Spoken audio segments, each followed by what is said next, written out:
ये दास्तान हीर और रांझा के बीच बेपनाह मोहब्बत की है।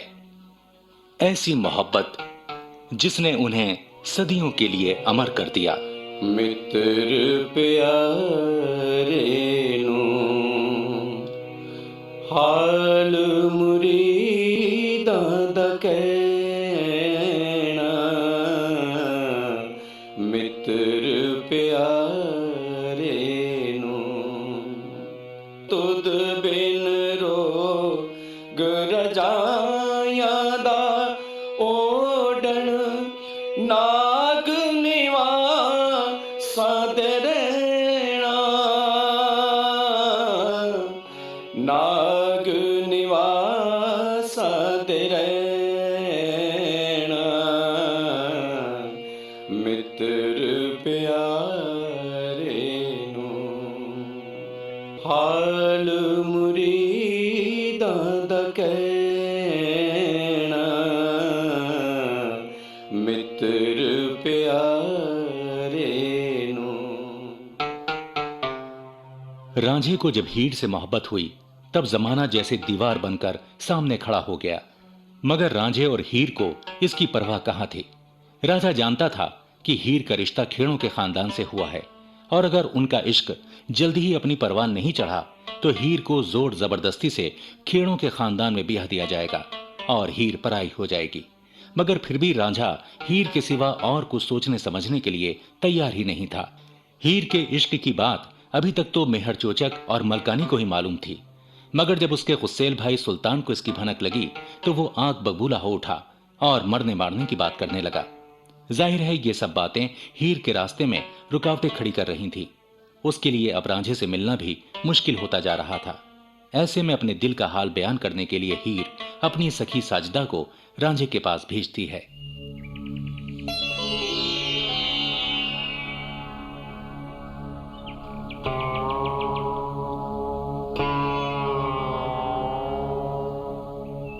रांझे, आशिकी के किस्से तो बहुत सुने हैं मगर न हीर सा कोई देखा है न तुम सा। देखो, हीर का कहना है कि इश्क के रास्ते पर मुश्किलें बढ़ती जा रही हैं। घर वालों ने सांस लेना तक दुश्वार कर दिया है। तुम तो जंगल में आराम से बांसुरी की तान खींचते हो। मैं जिस राह से गुजर रही हूँ उसकी टीस को मैं ही महसूस कर सकती हूँ। मैं जानती हूँ मेरे बिना तुम्हारी जिंदगी भी जिंदगी नहीं और मैं तो तुम्हारे बिना कुछ भी नहीं। हो सके तो अपने और मेरे लिए खुदा से दुआ करना। मैं जानती हूँ तुम धुन के पक्के हो, खुदा से अपने तार जोड़ सकते हो।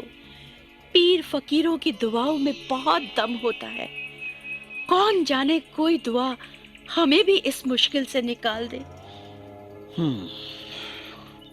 ठीक है, मैंने हीर की बात सुन ली। जाओ, अब तुम जाओ। हीर की तो सुन ली, अपनी कुछ नहीं कहोगे? क्या जवाब दूंगी मैं हीर को? कह देना रांझे ने तुम्हारी सुन ली और अब खुदा रांझे की सुने या ना सुने, यह खुदा की मर्जी।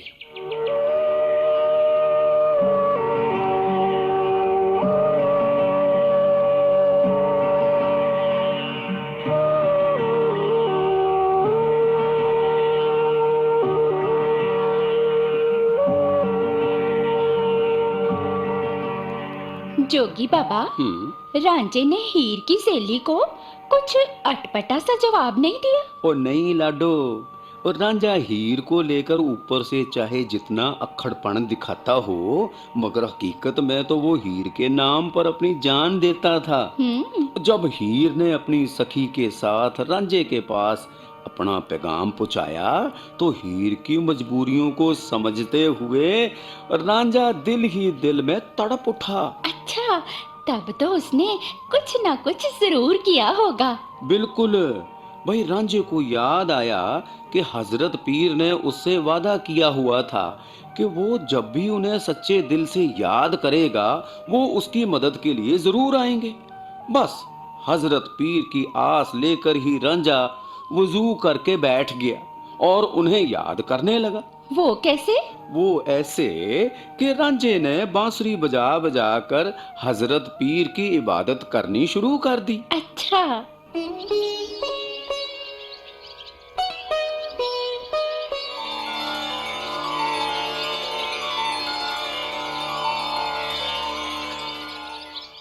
आंखें खोलो बरखुरदार, बोलो क्या चाहते हो? आप हजरत पीर, आप? पीर बाबा, मेरा सजदा कबूल करें।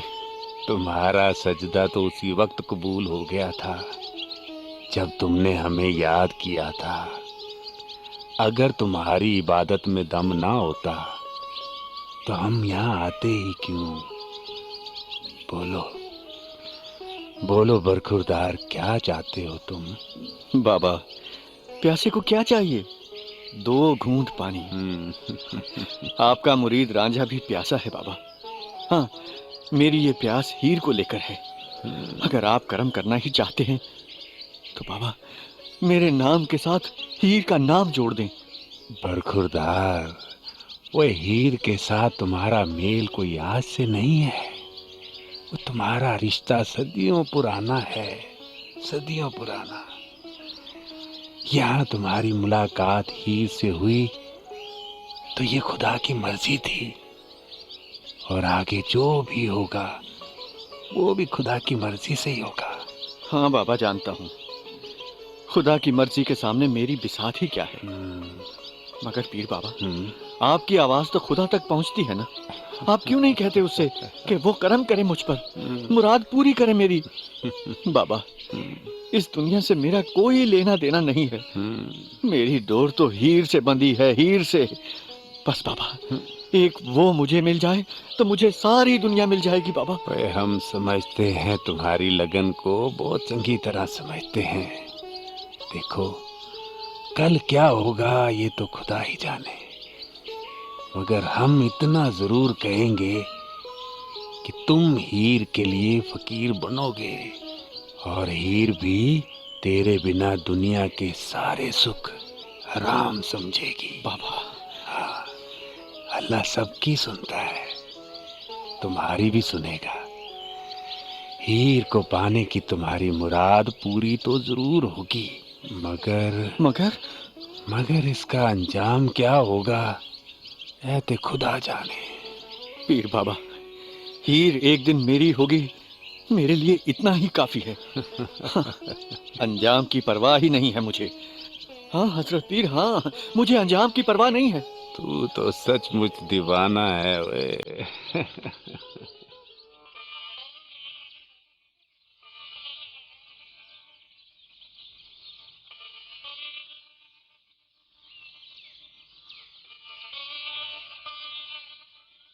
हीर?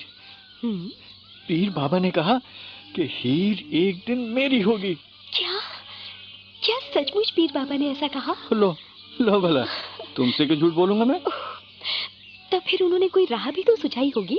हीर उन्होंने आस जगाई, यही क्या कम है? ओह रांझा, काश कि पीर बाबा का कहा हकीकत में बदल जाए। तुम नहीं जानते, मेरे लिए तो एक एक दिन काटना मुश्किल हो रहा है। हीर? हाँ, ऊपर से घर वाले भी अपनी जिद पर अड़े हुए हैं। अच्छा। और भाई तो जैसे कसाई हो गया है। मैं तुम्हारी हालत को समझ सकता हूँ हीर। देखो ना, जब मैं मर्द होकर भी इन सब बातों का सामना नहीं कर पाता तो तुम तो लड़की जात हो, तुम्हारे रास्ते में तो 1000 बंदिशें हैं। देखो हीर, मैं सच कहता हूँ, मैं झूठ नहीं बोलूंगा। बहुत हिम्मत है तुम्हें, बहुत हिम्मत है। मुझसे पूछो तो मैं तो यही कहूंगी कि मेरी हिम्मत तुम हो। हीर, रांझा, किसी भी कीमत पर तुम्हारा बिछोड़ा बर्दाश्त नहीं मुझे। हीर, तो तुम क्या समझती हो? मैं तुम्हें अपने से दूर होने दूंगा? खाली बातों से क्या होगा? मैं तुम्हारी हो सकूं, इसके लिए तुम कोई जतन क्यों नहीं करते? हीर, तुम तो मेरी उसी वक्त हो गई थी जब मैंने तुम्हारा नाम सुना था। तुम्हारे हुस्न के चर्चे मेरे कानों में पड़े थे जब मैंने पहली बार तुम्हें देखा था। हाँ, अब तो सिर्फ एक होने का दिखावा करना बाकी है। ओ रांझा, तुम्हारी बातें पागल कर देती है मुझे। हीर, पागल तो तुमने मुझे कर दिया है। हाँ, तुम बोलो ना, तुम बोलो तो मैं मट्टी 9 से बात करके देखूं। किस बारे में? अरे अगर तुम चाहो तो मट्टी 9 के घर हम मिल सकते हैं। हाँ, वो मुरीद है मेरी, मुझे फकीर मानती है। वो अपने घर के दरवाजे हमारे लिए खोल सकती है। हम वहां मिलेंगे तो किसी को खबर भी नहीं होगी। राजा, चाहे जो करो, अब मैं तुम्हारे बिना रह नहीं सकती। कैदू चाचा ने पहले ही मेरा जीना हराम कर रखा है। अच्छा। हाँ, जहाँ देखो मुझे सूंघता फिरता है। मट्टी 9 के घर अगर हम उसकी नजरों से बच सके तो इससे अच्छा क्या होगा राजा। जब मिलना हो मुझे बता दिया करना, मैं घर वालों से कोई ना कोई बहाना लगाकर वहां पहुंच जाया करूंगी। हीर, मेरी हीर, जब तक दुनिया की निगाह में मेरे और तुम्हारे एक होने का रास्ता साफ नहीं हो जाता, तब तक यही राह बेहतर होगी। क्यों हीर, मैं सच कह रहा हूँ ना? हाँ, राजा। ठीक है हीर, मैं आज ही मट्टी 9 से बात करूंगा। ठीक है, ठीक है। हीर, हीर। राजा।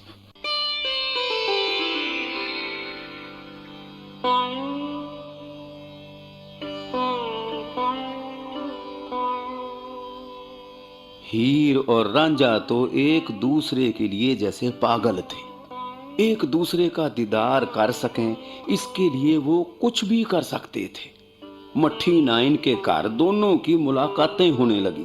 इसका मतलब मट्टी 9 को हीर के पिता का कोई डर नहीं था। हाँ, मगर ये सिलसिला भी कोई लंबा नहीं चला। मट्टी 9 ने इस बात को गुप्त रखने की भले ही कितनी कोशिश की हो, मगर कान तो दीवारों के भी होते हैं ना लाडो। हाँ, कहते तो हैं जोगी बाबा। और हीर मट्टी 9 के घर रांझे से मिला करती है, ये बात जल्द ही किसी से छिपी नहीं रही। और कैदू चाचा तो इसी फिराक में था कि वो इस खबर को इलाके में एक एक शख्स तक नमक मिर्च लगाकर पहुंचा दे। एक बार जब हीर रांझे से मिलने के लिए मट्टी 9 के घर गई हुई थी, तभी देर होने पर उसकी माँ मलकानी उसे लेकर परेशान हो उठी और उसे खोजने घर से बाहर निकल पड़ी। अच्छा। रास्ते में मिल गया कैदू। बस कैदू को तो मौका मिल गया।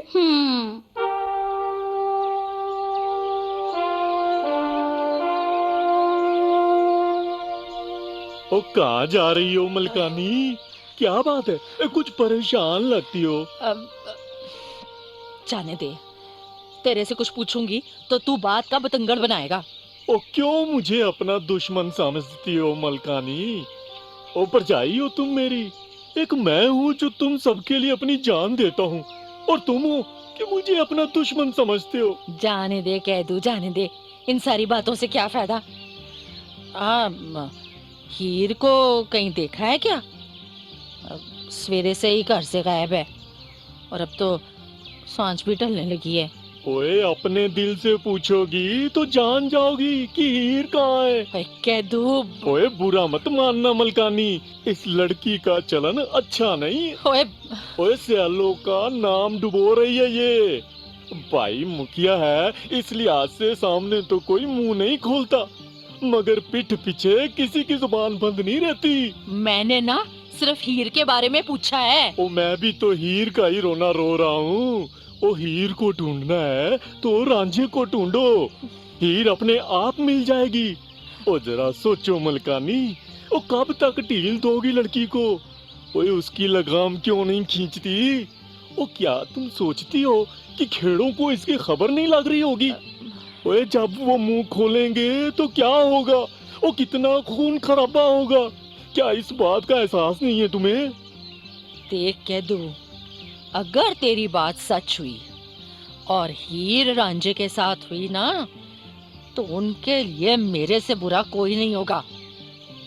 मैं भी गांव के कुछ लोगों को बोलती हूँ कि वो जैसे भी हो हीर को ढूंढ कर लाएं। हाँ, एक बात और कहती हूँ, अगर तेरी बात झूठ निकली तो। ओए, मेरी बात झूठ निकली तो जो सजा काले चोर की वो मेरी। याद रखना ये बात। हाँ हाँ।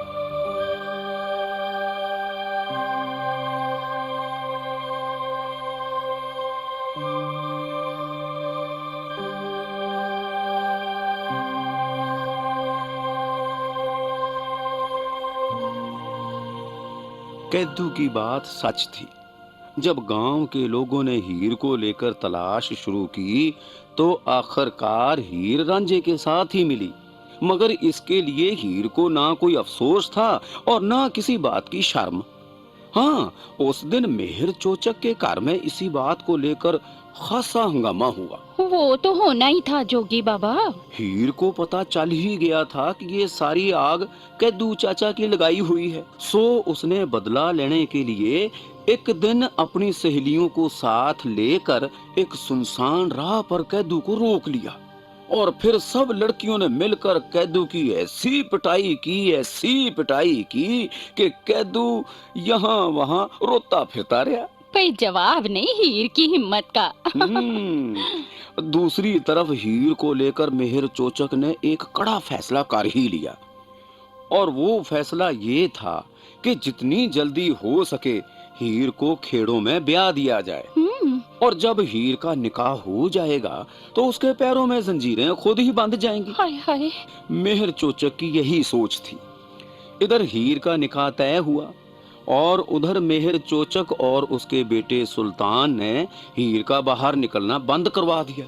तब तो हीर पिंजड़े में बंद मैना की तरह छटपटा उठी होगी। हाँ, लेकिन उसने किसी तरह अपनी एक सहेली को रांझे के पास भेजकर उसे अपने दिल का हाल बताने को कहा। अच्छा।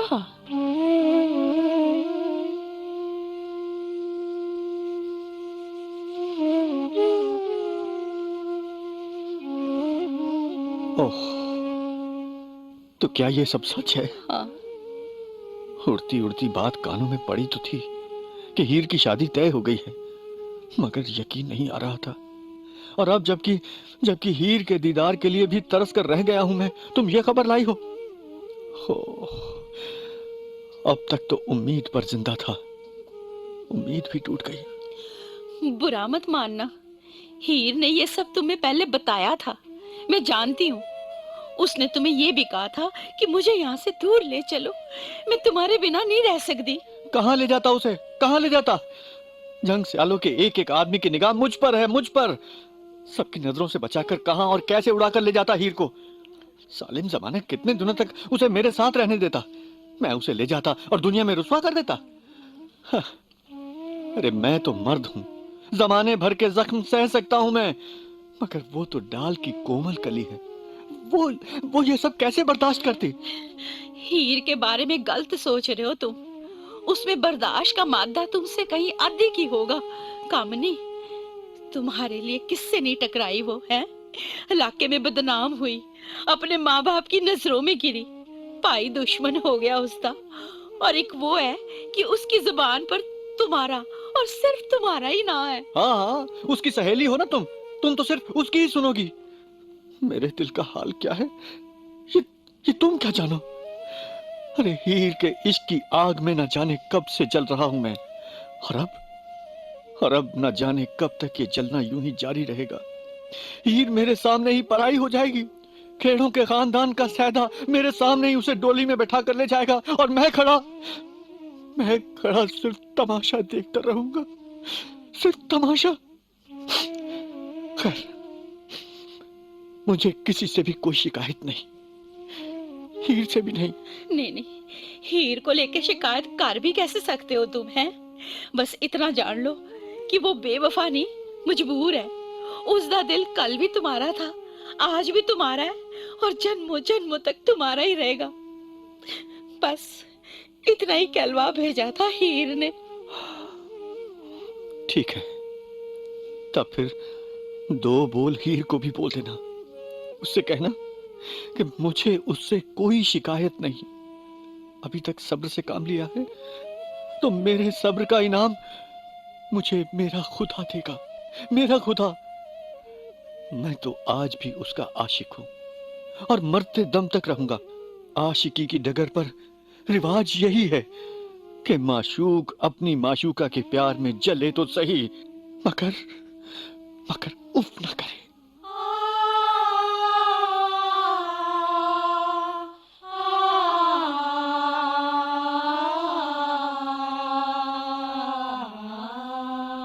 और फिर हुआ वही जो होनी ने लिखा था।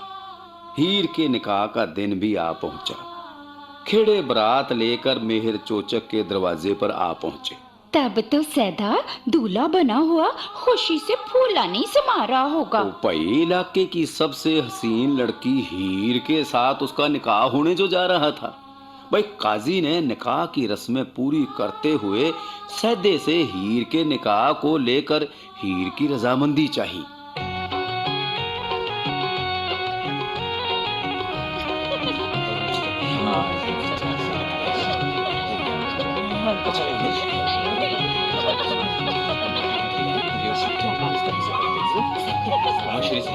हीर, तुम्हारे वालिद मेहर चोचक ने तुम्हारा निकाह खेड़ों के खानदान के नौजवान सैदा से तय किया है। क्या तुम्हें यह निकाह कबूल है? हीर, जवाब दो, क्या तुम्हें यह निकाह कबूल है? तुम खामोश हो, यानी निकाह के लिए तुम्हारी रजामंदी है। यही होना भी चाहिए। तुम इज्जतदार बाप की इज्जतदार बेटी हो। अब तुम्हारी रजामंदी के बाद मैं निकाह की बाकी रस्में पूरी करता हूँ। अब जैसा मैं कहूँ वैसा करती जाओ। ताज्जुब है मुझे, आप जैसे काजी पर वाकई ताज्जुब है। किसने आपको कहा कि मैं इस निकाह के लिए रजामंद हूँ? क्यों बेईमानी से अपनी बात मनवाना चाहते हैं आप? आप तो बिके हुए हैं ही। मेरा ईमान क्यों खराब करना चाहते हैं? देखो हीर, तुम मेरी बेटी के समान हो, इसलिए समझाता हूँ। बेवकूफ़ी की बातें मत करो। जो हो रहा है उसी में सबकी भलाई है, तुम्हारी खुद की भी। मेरी भलाई के बारे में सोचने वाले आप होते कौन हैं? क्या ये हक मैंने आपको दिया? कान खोल कर सुन ले आप। निकाह को लेकर अगर किसी के लिए मेरी रजामंदी होगी तो वो सिर्फ रांझे के लिए होगी। मैं रांझे की हूँ और सिर्फ रांझे की रहूंगी। अगर आप उसकी अमानत में खयानत करेंगे तो खुदा का कहर टूटेगा आप पर। जितना चाहे कोस लो तुम मुझे, मगर खुदा के लिए धीरे बोलो। तुम्हारी बातें कोई और सुनेगा तो गजब हो जाएगा। क्यों अपने खानदान की इज्जत सरे बाजार नीलाम करना चाहती हो? उस खानदान की इज्जत की मुझे क्या परवाह, जिसे मेरी हसरतों की परवाह ही नहीं। क्या यहाँ एक भी शख्स ऐसा है जो मेरे बारे में सोचे, हाँ, जो मेरी भलाई चाहे? यहाँ तो सब तमाशबीन ही नजर आते हैं। तुमसे बहस करना बेकार है। बेहतर होगा तुम अपना मुंह बंद रखो।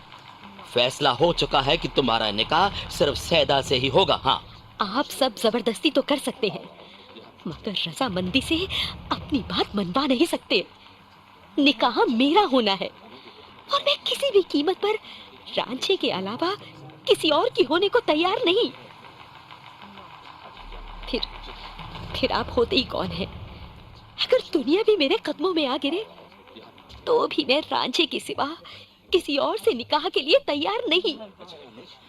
रांझा है तो जान है, जान है तो रांझा है। पागल लड़की, अभी भी होश में आ। क्यों अपनी बर्बादी के बीच बो रही है? अरे माँ बाप की इज्जत क्यों नीलाम करेगी तो दोज़ख की आग में जलेगी। दोज़ख की दोज़ख में जाएंगे आप? चांदी के चंद सिक्कों के लिए अपना ईमान क्यों बेच रहे हैं आप? मौत तो आपको भी आएगी। खुदा के दर पर खड़े होकर क्या जवाब देंगे आप? क्या आपका खुदा कभी आपको माफ कर सकेगा? क्या खुदा का कहर आप पर नहीं टूटेगा? और फिर मेरा निकाह तो रांझे के साथ पहले ही हो चुका है। तेरा दीवानापन तुझसे ये सब कहलवा रहा है हीर।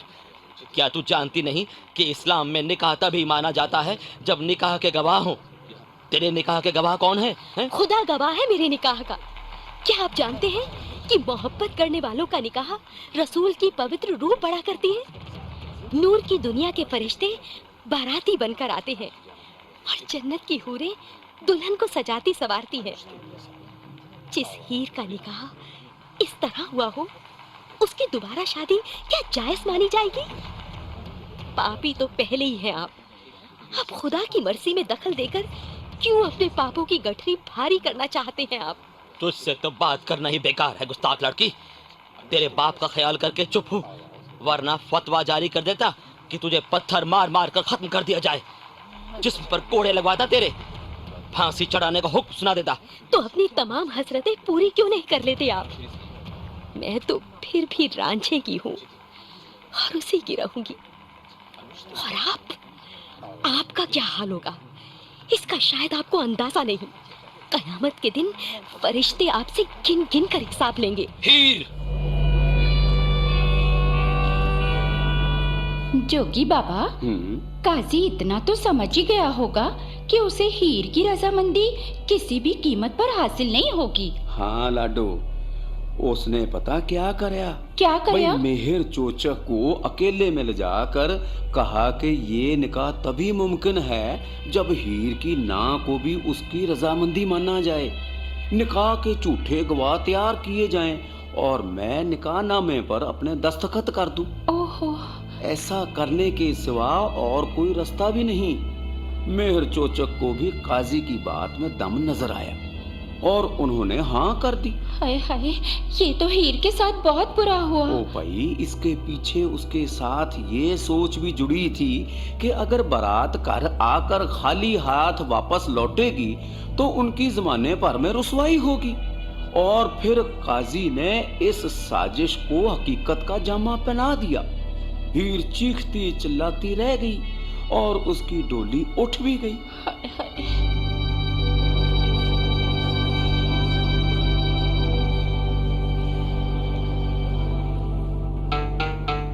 कार्यक्रम हीर रांझा की 10वीं कड़ी यहीं समाप्त होती है।